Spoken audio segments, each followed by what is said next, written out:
අද දින මම ඔබත් සමග සාකච්ඡා කරන්න සූදානම් වෙලා සිටින්නේ තවත් එක් ගණිත ගැටලු ක්‍රමයක්. එහෙනම් අපි බලමු බල්බ ආශ්‍රිතව අපිට විසඳන්න ලැබෙන තවත් එක් ගණිත ක්‍රමයක් කොහොමද පහසුවෙන් සරලම ක්‍රමයට විසඳන්නේ කියලා. එසේනම් ඔබත් පොතක් පෑනක් පැන්සලක් අරගෙන මගෙත් සමග එකතු වෙන්න මේ ගණිත ගැටලු පහසුවෙන් විසඳන්න. එසේනම් අපි බලමු පළවෙනි ගණිත ගැටලුව. බල්බ වැලක ඇති රතු බල්බයක් සෑම මිනිත්තු 2කට වරක්ද දම් බල්බයක් සෑම මිනිත්තු 3කට වරක්ද දැල්වේ. මෙම බල්බ දෙකම පෙරවරු 7ට එකවර දැල්වුණේ නම් නැවත බල්බ දෙකම එකවර මුලින්ම දැල්වෙන්නේ කීයටද? එසේනම් රතු බල්බයක් තියෙනවා, ඒ වගේම දම් බල්බයක් තියෙනවා. රතු බල්බය දැල්වෙනවා මිනිත්තු 2කට වතාවක්, දම් බල්බය දැල්වෙනවා මිනිත්තු 3කට වතාවක්. ගාන පැහැදිලිවම කියනවා මේ බල්බ දෙකම මුලින්ම දැල්ුණාලු පෙරවරු 7ට.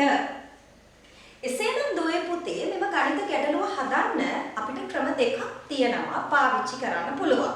එසේනම් අපි යමු පළවෙනි ක්‍රමයට. පළවෙනි ක්‍රමයේ යටතේදී අපිට මේ බල්බ දෙක මුලින්ම දැල්වුණු වෙලාවන් දෙකට අදාළව අපි රතු සහ දම් කියන බල්බ දෙක යටතේ ලියා ගන්න ඕනේ පෙරවරු 7. දම් බල්බේ යටතේ ලියා ගන්න ඕනේ පෙරවරු 7. දැන් මේ කියන්නේ මේ බල්බ දෙකම පෙරවරු 7 කියන වෙලාවේ දැල්ුණා කියන එක තමයි අප මේ ලියාගත්තේ. එහෙනම් 7ට දැල්ුණ රතු බල්බය නැවත වරක් දැල්වෙන්නේ තවත් මිනිත්තු 2ක් ගත වුණාම. එහෙනම් 7ට මිනිත්තු 2ක් එකතු වුණාම 7යි 2යි. නමුත් දම් බල්බය දැල්වෙන්නේ මිනිත්තු 2කට පස්සේ නෙමෙයි මිනිත්තු 3කට පස්සේ. එහෙනම් ඒක දැල්වෙන්නේ 7යි 2ට නෙමෙයි 7යි 3ට. නැවත වරක් රතු බල්බය දැල්වෙන්නේ තවත් මිනිත්තු 2කින්. එහෙනම් 7යි 4ට. දම් බල්බය දැල්වෙන්නේ 7යි 3ට තවත් මිනිත්තු 3කට පස්සේ. එහෙනම් 7යි 6ට. නැවත රතු බල්බය දැල්වෙන්නේ 7යි 4ට මිනිත්තු 2කට පස්සේ. ඒ කියන්නේ 7යි 6ට. දැන් ඔබ පිළිතුර සොයාගෙන අවසానයි. එසේනම් අපට මේ රතු බල්බේ යටතේ 7යි 6 කියන පිළිතුර ලැබුණා. ඒ වගේම දම් බල්බේ යටතේ අපට 7යි 6 කියන පිළිතුර ලැබුණා. එසේනම් 7යි 6 කියන වෙලාවන් දෙකේ දම් බල්බය සහ රතු බල්බය යන බල්බ දෙකම දැල්විලා තියෙනවා. එහෙනම් නැවත වරක් බල්බ දෙකම එකවර මුලින්ම දැල්වෙන්නේ පෙරවරු 7යි 6 කියන වෙලාවට. දැන් අපි යමු දුවේ පුතේ දෙවන ක්‍රමයට. ඒ දෙවන ක්‍රමයේ යටතේදී අපට මේ දැල්වෙන මිනිත්තු 2 සහ මේ දැල්වෙන මිනිත්තු 3කට වරක් බව අපේ කටුවැඩ පොලේ සටහන් කරගන්න ඕනේ. මිනිත්තු 2කට වරක් සහ මිනිත්තු 3කට වරක් ලෙසින්. අපි දැන් මේක 15ට බෙදන්න තමයි යන්නේ. කෙටි බෙදීම ක්‍රමයේ යටතේ බෙදන්න යන්නේ. එසේනම් අප මුලින්ම මේ පිළිතුර අපි අඩුම සංඛ්‍යාවේ ඉඳලා අපි බෙදන්න පටන් ගන්න ඕන. එහෙනම් අපි 1 බෙදුවත් පිළිතුර අපිට නැවත වරක් ලැබෙන්නේ මේ පිළිතුරමයි. ඒ නිසා අප 1 කියන සංඛ්‍යාව මෙතනට යොදා ගැනීම අර්ථ විරහිත දෙයක්. එසේනම් අපිට එකට පස්සේ තියෙන්නේ 2.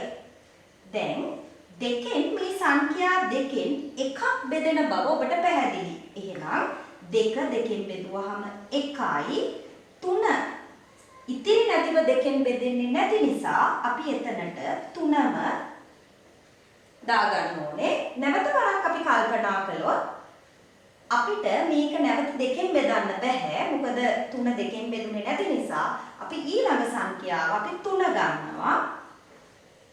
මෙතන අපි 1 ආවා කියලා කියන්නේ අපි ඒ වැඩේ ඒ දෙකට අදාළ කොටස අපි කරලා අවසానයි. ඒ නිසා අපි එතනට නැවත පාරක් 1 කියලාම ලියා ගන්නවා. 3 3ට බෙදුනහම 1යි. එහෙනම් අපි අවසානයේට එක කියන තැනට එනකම් මේ ගණිත ක්‍රමය අපි බෙදමින් පහලට විසඳිය යුතුයි. එහෙනම් අපිට ලැබුණා මෙතන 2 සහ 3. දැන් අපි කරන්න ඕනේ මේ ලැබුණු 2 සහ 3 ගුණ කරන්න ඕනේ. එතකොට අපිට ලැබෙනවා 2 වරක් 3 6යි. එහෙනම් මේකේ තේරුම තමයි මෙතන අපි 2 සහ 3 කියන එක මිනිත්තු වලින් ගත්ත නිසා අපිට මෙතන ලැබෙන පිළිතුරත් ලැබෙන්නේ මිනිත්තු වලින් මිනිත්තු 6ක් බව. එහෙනම් 7ට තමා මුලින්ම දැල්ුනේ 2ම එකවර. එහෙනම් ඒ 7ට තවත් මිනිත්තු 6කට පස්සේ තමා මේක නැවත වරක් මුලින්ම එකවර දැල්වෙන්නේ. එහෙනම් 7ට 6ක් එකතු කරාම 7ට මිනිත්තු 6ක් එකතු කරාම 7යි 6යි. එහෙනම් අපිට මේ ක්‍රමයේ යටතේදීත් ලැබුණා 7යි 6 කියන පිළිතුර. අපිට මේ ක්‍රමයේ යටතේදීත් ලැබුණා 7යි 6 කියන පිළිතුර. එහිදී අපි කාල කළමනාකරණය කර ගැනීම විභාගයේදී අත්‍යවශ්‍ය කරුණක් නිසා අපි සාර්ථකව මේ ක්‍රමය ඉගෙන ගැනීම තුළින් අපිට වඩා පහසුවෙන් මෙවැනි ගැටලුවක් විසඳීමේ හැකියාව ඔබට ලැබෙනවා. ඊළඟට අපි යමු දෙවන ගණිත ගැටලුවට. ඩිජිටල් දැන්වීම් පුවරුවක සෑම මිනිත්තු 2කට වරක් කිරිපිටි වෙළඳ දැන්වීමක්ද සෑම මිනිත්තු 3කට වරක් සිසිල් බීම වෙළඳ දැන්වීමක්ද සෑම මිනිත්තු 4කට වරක් තේකොළ වෙළඳ දැන්වීමක්ද ප්‍රදර්ශනය වේ. මෙම වෙළඳ දැන්වීම් 3 වර්ගය 5 වරු 5යි 45ට එකවර ප්‍රදර්ශනය වුණේ නම් නැවත මෙම වෙළඳ දැන්වීම් 3 වර්ගයම මුලින්ම එකවර ප්‍රදර්ශනය වන්නේ කීයටද? එසේනම් අපි ලියා ගන්න ඕනේ කිරිපිටි ඒ වගේම සිසිල් බීම ඒ වගේම තේකොළ. මෙහිදී පැහැදිලිවම කියනවා කිරිපිටි වෙළඳ දැන්වීම මිනිත්තු 2කට වරක්ද සිසිල් බීම වෙළඳ දැන්වීම මිනිත්තු 3කට වරක්ද තේකොළ වෙළඳ දැන්වීම මිනිත්තු 4කට වරක්ද දැන්වෙනවා කියලා. ඊට පස්සේ අපිට කියනවා මේ 3 වර්ගයම 5 වරු 5යි 45ට එකවර දැල්ුණාලු. එහෙනම් අපි අපේ කටු වැඩ කොළයේ කිරිපිටි සිසිල් බීම තේ කියලා ලියා ගන්න ඕනේ. පළවෙනි ක්‍රමයට අපි විසඳනවා නම් ඊට පස්සේ අපි මේ 5යි 45 අපි තුනේම ලියා ගන්න ඕනේ 5යි 45 කියලා. ඊළඟට 5යි 45ට මිනිත්තු 2ක් එකතු වුණාම 5යි 47යි. 5යි 45ට මිනිත්තු 3ක් එකතු වුණාම 5යි 48යි. 5යි 45ට මිනිත්තු 4ක් එකතු වුණාම 5යි 49යි. ඊළඟට 5යි 47ට මිනිත්තු 2ක් එකතු කරාම 5යි 49යි. 5යි 48ට 3ක් එකතු කරාම 5යි 51යි. 5යි 49ට 4ක් එකතු කරාම 5යි 53යි. 5යි 49ට 2ක් එකතු කරාම 5යි 51යි. 5යි 51ට 3ක් එකතු කරාම 5යි 54යි. 5යි 53ට 4ක් එකතු කරාම 5යි 57යි. 5යි 51ට 2ක් එකතු කරාම 5යි 53යි. 5යි 54ට 3ක් එකතු කරාම 5යි 57යි. 5යි 57ට 4ක් එකතු කරාම 5යි 61යි. එතකොට අපිට 5යි 61 කියලා අපිට එතනදී තියන්න බෑ.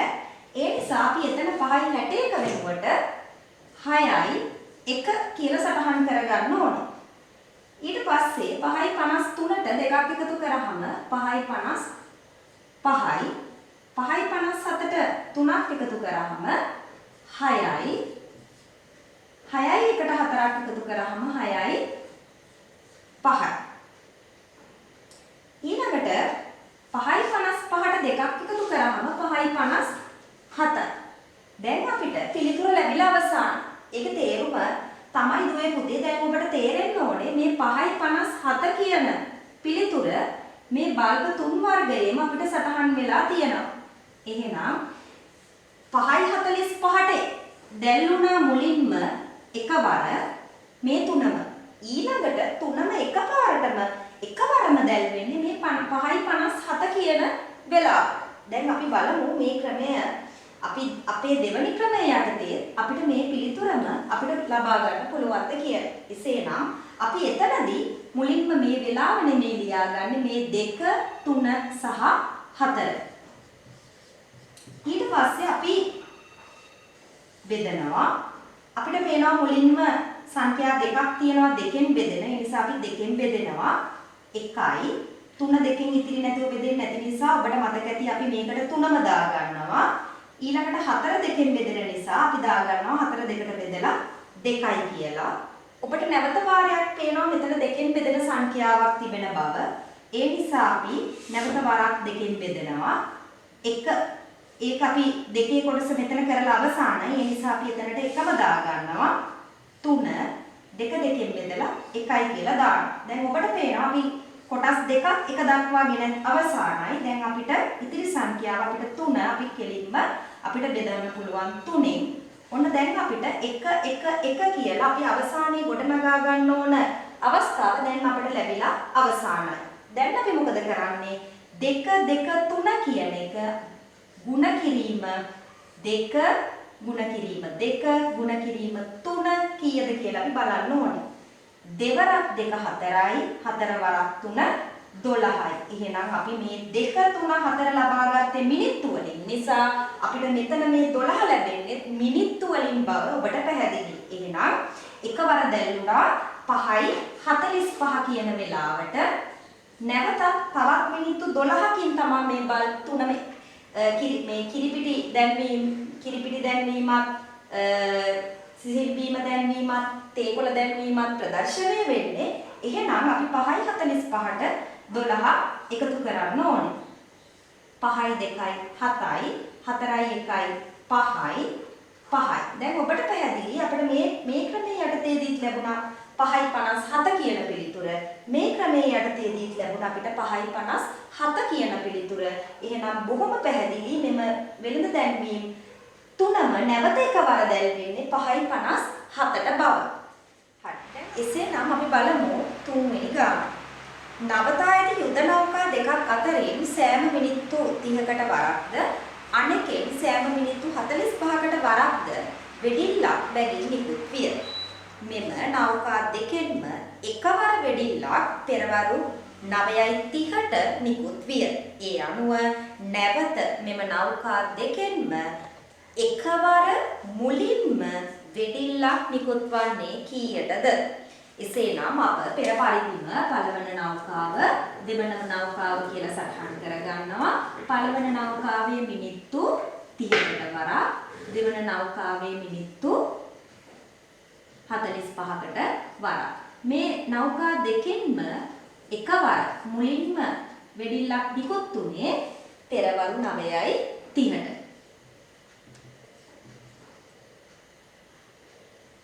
දැන් අපි පෙර පරිදිම අපේ පළවන ක්‍රමයේ යටතේ අපි ලියා ගන්නවා පළවන නෞකාව දෙවන නෞකාව දෙකෙන්ම 9:30ට තමා එකවර මුලින්ම වෙඩිල්ලක් නිකුත් වුණා. එක නෞකාව සහ දෙක නෞකාව කියන දෙකෙන්ම 9:30ට. එසේනම් පළවන නෞකාවෙන් වෙඩිල්ලක් නිකුත් වෙන්නේ මිනිත්තු 30කට වරක්. දෙවන නෞකාවෙන් වෙඩිල්ලක් නිකුත් වන්නේ මිනිත්තු 45කට වරක්. එසේනම් පළවෙනි නෞකාවේ 9:30ට වෙඩිල්ලක් නිකුත් වුණා. එහෙනම් තවත් මිනිත්තු 30කට පසු කියන්නේ 10ට. දෙවන නෞකාවේ 9:30ට මිනිත්තු 45කට පස්සේ කියලා කියන්නේ පෙරවරු 10:15ට. 10ට වෙඩිල්ලක් නිකුත් වුණ පළවෙනි නෞකාවේ ඊළඟ අවස්ථාව වෙන්නේ මිනිත්තු 30කට පස්සේ 10:30. දෙවන නෞකාවේ 10:15ට මිනිත්තු 45කට පස්සේ පෙරවරු 11. 10:30ට මිනිත්තු 30කට පස්සේ ඊළඟට පළවෙනි නෞකාවේ වෙඩිල්ලක් නිකුත් වෙන්නේ පෙරවරු 11ට. දැන් අපට අපගේ එක ක්‍රමයේ යටතේ පිළිතුර ලැබී අවසానයි. පළවන නෞකාවෙන් පෙරවරු 11ට දෙවන නෞකාවෙනුත් පෙරවරු 11ට කියන එකම වෙලාවේ වෙඩිල්ලක් නිකුත් වෙලා තියෙනවා. එහෙනම් අපි ඊළඟට එකවර මුලින්ම වෙඩිල්ල නිකුත් වෙන්නේ පෙරවරු 11ට බව අපේ පළවෙනි ක්‍රමයේ යටතේ සොයාගෙන අවසానයි. දැන් අපි බලමු අපේ දෙක ක්‍රමයේ යටතේදී අපේ එතනදී අපේ වේලාව නෙමෙයි අපි සටහන් කරගන්නේ මුලින්ම මිනිත්තු ප්‍රමාණයන් මිනිත්තු 30 සහ මිනිත්තු 45. දැන් අපි බෙදමු මුලින්ම අපිට පැහැදිලිවම පේනවා 30 කියන සංඛ්‍යාව දෙකෙන් බෙදෙන සංඛ්‍යාවක්. ඒ නිසා අපි මුලින්ම දෙකෙන් බෙදනවා 15යි. මේ සංඛ්‍යාව දෙකෙන් ඉතිරි නැතිව බෙදෙන්නේ නැති නිසා අපි එතනට අපි 45ම ලියා ගන්න ඕනේ. නැවත අපිට මේ සංඛ්‍යා දෙකෙන් බෙදන්න බෑ. ඒ නිසා අපි දෙකට පස්සේ සංඛ්‍යාව වෙන්නේ 3. ඒ නිසා අපි ඊළඟට 3ෙන් බෙදා ගන්න ඕනේ. 15 3ට බෙදුනහම 5යි. 45 3ට බෙදුනහම 15යි. ඊට පස්සේ අපිට නැවත වරක් පේනවා මේ සංඛ්‍යාව 3ෙන් නොබෙදුනත් 15 කියන සංඛ්‍යාව 3ෙන් බෙදෙන බව. ඒ නිසා අපි නැවත වරක් අපි 3ෙන් බෙදනවා. 5 3ෙන් ඉතිරි නැතිව බෙදෙන්නේ නැති නිසා අපි 5ම ලියා ගන්නවා. 15 3ට බෙදුනහම 5යි. අපිට නැවත 3ෙන් බෙදන්න බෑ. ඒ නිසා අපිට නැවත මේ සංඛ්‍යා දෙකම බෙදන්න වෙන්නේ 5න්. 5 5ට බෙදුවහම 1යි. 5 5ට බෙදුවහම 1යි. දැන් අපි මේ අපිට මෙන්න මෙතන මේ ලැබුණු 2 3 3 5 කියන ටික අපි ගුණ කරන්න ඕනේ. දෙවරක් තුන් වරක් තුන් වරක් 5. දෙවරක් 3 6යි. 6 වරක් 3 18යි. 18 වරක් 5 90යි. එසේනම් මෙතනදී අපිට අපි මිනිත්තු වලින් වේලාව ගත්ත නිසා අපිට මේ 90 ලැබෙන්නේ මිනිත්තු වලින්. එහෙනම් මිනිත්තු 90ක් කියලා කියන්නේ පැය එකකුත් මිනිත්තු 30කුත්. එහෙනම් මේ 9:30 කියන වෙලාවට පැය එකකුත් මිනිත්තු 30 කියන වෙලාව අපි එකතු කරන්න ඕනේ. එසේනම් අපි බලමු 9:30 තවත් පැය එකකුත් මිනිත්තු 30කිනුත් පස්සේ 3යි 3යි 6යි 9යි 1යි 10යි. මෙතන 60 හෝ ඊට වැඩියෙන් අපිට පිළිතුරක් ආවොත් අපි මේ මිනිත්තු පැත්තෙන් අපි 60ක් අඩු කරන්න ඕනේ. 60න් 60ක් අඩු කරාම 0.2යි. මේ 60 මිනිත්තු 60ක් නිසා මිනිත්තු 60ක් කියන්නේ පැය එකක් නිසා ඒක පැය පැත්තට එකක් ලෙස එකතු වෙනවා. 10යි 1යි 11යි. එහෙනම් ඔබට පැහැදිලි මේ ක්‍රමයේ යටතේදී අපිට පෙරවරු 11 ලැබුණා. මේ ක්‍රමයේ යටතේදී අපිට පෙරවරු 11 ලැබුණා. එසේනම් අප නැවත වරක් මේ වැනි ගණිත ගැටලු ක්‍රමයක් තුලින් හමු වෙමු. ඔබට සුබ දවසක්.